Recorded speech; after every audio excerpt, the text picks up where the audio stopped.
The Pacific, 1944. Above the vast blue expanse, American carrier decks roar with the thunder of F6F Hellcats, dependable, brutal, unstoppable.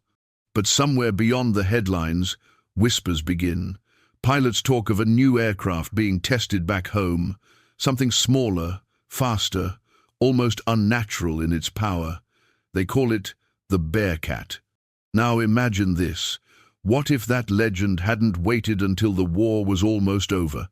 What if the F8F Bearcat had joined the fleet when Japan still held half the Pacific, when every dogfight, every intercept could decide who lived or died? This is the story of the fighter that came too late, and what might have happened if it hadn't. By the summer of 1944, victory felt close, but not safe. The Japanese Air Force, though bloodied, was far from finished. They rolled out new machines, the Ki-84 Frank and the N-1K2 George, fast, agile, deadly in the right hands. And then came something new, something terrifying. Pilots no longer fight to return home, but to crash directly into U.S. ships. Each one, a guided missile made of flesh and fire. Carrier captains watched helplessly as their radar screens lit up and their fighters struggled to climb fast enough to intercept.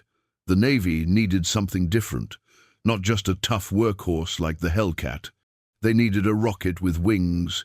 Behind closed hangar doors at Grumman, that answer was already taking shape, a compact monster born from Hellcat lessons, tuned for pure speed and climb.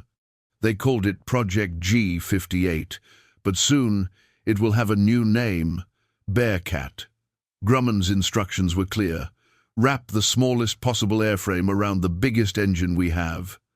The engine, Pratt & Whitney's R2000 800, a 2,000 horsepower brute, already powering the Thunderbolt and the Hellcat. But now it was strapped to something nearly a ton lighter. A purebred racehorse of aluminum. The wings, clipped short, for savage roll rate. The fuselage compact and sleek, barely enough room for the pilot and fuel. The cockpit bubble canopy, giving full visibility in a dogfight.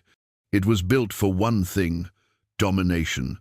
But even Grumman's engineers worried. Could something this feral survive the brutal slams of carrier landings? Test pilots climbed into the prototype with both excitement and fear. When they took off, one of them radioed back 5 words that became legend. "This thing's trying to kill me." But it didn't. Instead, it redefined what a piston fighter could be. Then came the cold data. Top speed, 421 miles per hour, 11% faster than the Hellcat.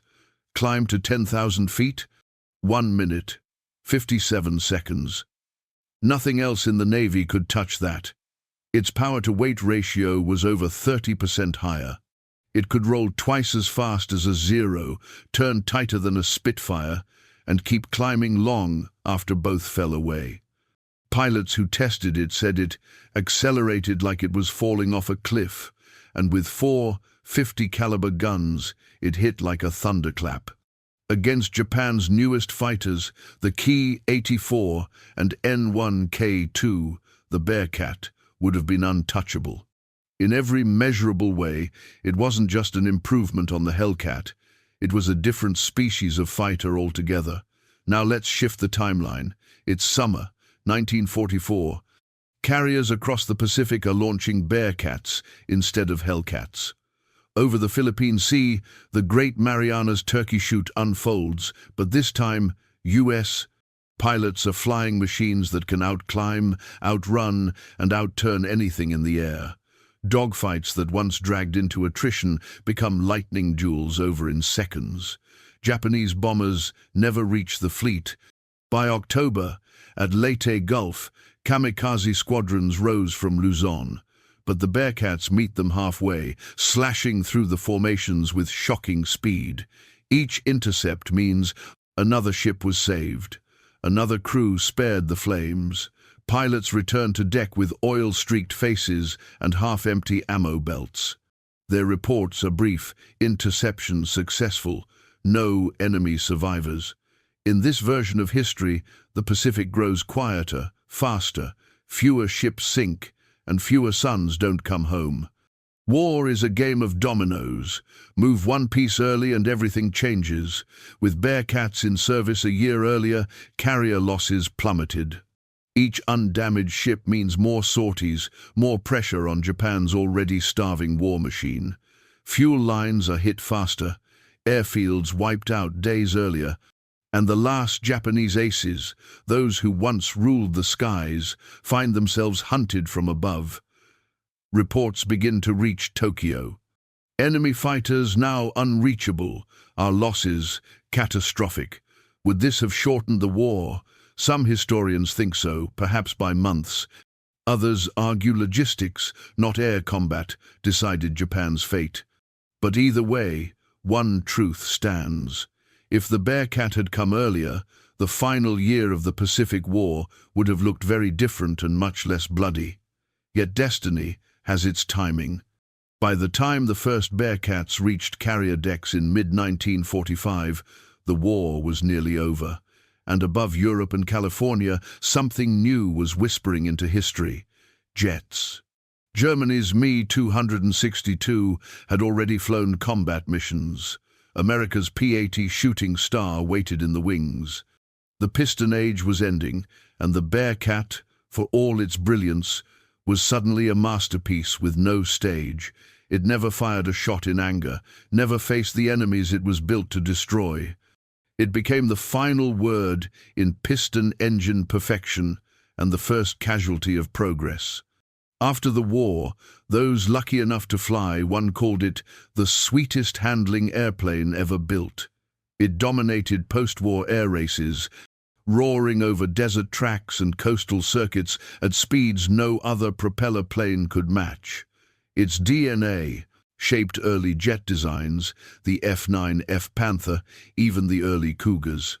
To this day, restorers and collectors call it the sports car of the sky. When one of them starts its engine at an air show, the sound still cuts through the crowd like thunder wrapped in nostalgia. The Bearcat never got its war, but it earned something rarer myth. So, what if the Bearcat had arrived in 1944? Fewer kamikaze hits, fewer ships lost, maybe even a shorter war. But history doesn't reward perfection, it rewards timing. The Bearcat was proof that human ingenuity can outpace its own era, a fighter so perfect that it outlived the need for its existence. Had it come a year sooner, it would have been a legend of battle. Instead, it became something else, a legend of what might have been.